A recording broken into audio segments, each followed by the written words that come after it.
But in some ways, the most exciting, and certainly for us today, I think the most relevant front in the slow revolution is travel.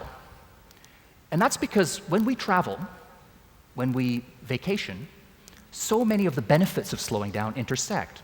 So you think about food. We often eat better on holiday than we eat the rest of the year because we actually take the time to think about what we're putting in our mouths, to enjoy it, and to sit around the table breaking bread.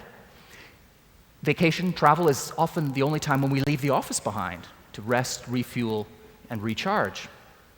It's the time when we reconnect with ourselves and with the people that mean most to us. And it's the time when we do something which we've forgotten how to do in daily life nowadays, and that is, it's the time when we soak up and savor the details of the world around us, the fine grain, the texture of the place that we're in. The moment when the light falls on the surface of a lake in the early evening, or noticing what it feels like when a dozen conversations wash over you in a cafe in Budapest. The problem, though, is that the virus of hurry has infected the way we travel as well, from start to finish. So you look at, the explosion of online booking and travel agencies.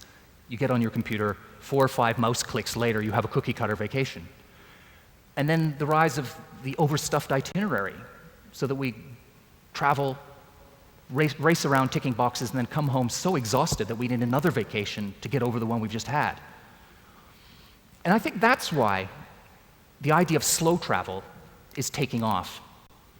Just in the last year, big publications like Newsweek, New York Times, National Geographic, and just the other day, the Washington Post, have written big articles about the rise of slow travel.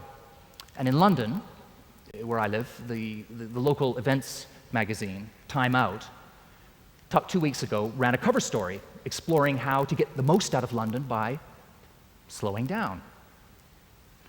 So what is slow travel? Well, I think in the first instance, it really just does what it says on the label. It's about finding a lower gear, a slower gear when you're traveling.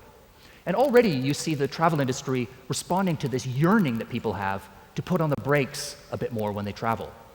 So any hotel around the world worth its salt will have a spa nowadays. Spa being kind of almost the ultimate expression of slow. And many hotels offer free wine and cheese evenings where guests can come and mingle and relax and put on the brakes and connect again. You're also seeing the rise of hiking, walking, canoeing, boating holidays and tours where BlackBerries and cell phones are just completely banned. Or the rising options that people have now to avoid and dodge the well-trodden, high-octane big cities in favor of the sleepy villages and the bucolic bolt holes off the beaten track. And I think you're also starting to see in some parts of the industry itineraries that have a bit more room to breathe, where people have more time to linger at a site or over lunch or have a siesta or even just to do nothing at all. But there's a deeper meaning, I think, to slow travel, and that is remembering that the best travel, like life itself, is a journey. It's not a race. It's about savoring a few unforgettable moments rather than cramming in lots and lots of ultimately forgettable ones. Just think for a moment about your personal travel highlight reel.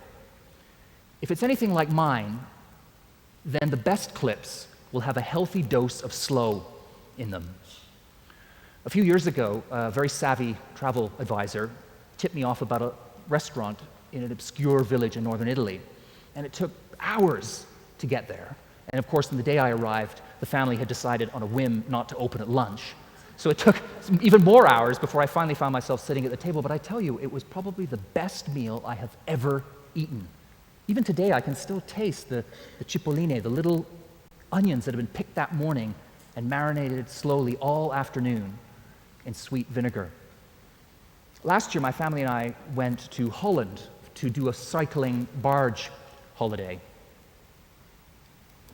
where you live on a barge, all your meals are eaten there, and your luggage is then transported by day from destination to destination, and you cycle the route and meet the barge in the evening. And there's nothing more slow. There's no slower way to get to know a place than to cycle through it. And so we found ourselves winding through remarkable little back alleys and canals that nobody would see if they were in a faster form of transport. And we could look in those enormous windows that the Dutch have that allow you to make sure that they're behaving properly.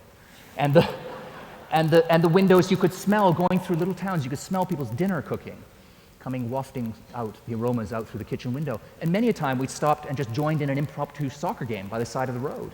And one of the boys that my son met at one of these little pickup soccer games has become an email pen pal.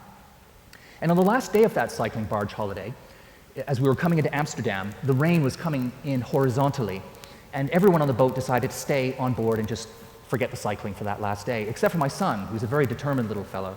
And he said, no, we've got to do it. So we climbed onto our tandem, the two of us, and pedaled 40 miles through sheet rain, stopping off for the occasional hot chocolate and towel down. But it was as grueling as an Olympic event.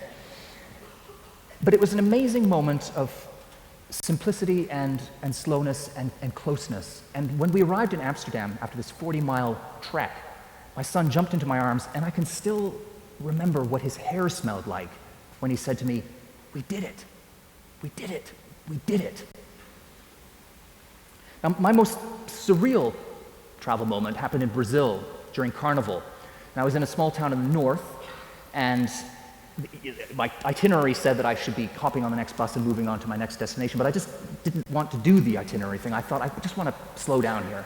So I stayed, and I fell into conversation with some of the local people, and I ended up entering a transvestite beauty contest that evening. And there are all kinds of things about me you'd be surprised. And I won.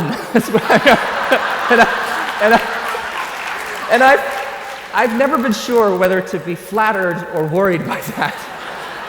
But either way, I will never forget riding around this town on the top of a bus wearing a Marilyn Monroe wig and a sequin ball gown, and having 3,000 Brazilians chanting my name. You know, I mean, it wasn't my name technically; they were chanting Carla, but it was close enough.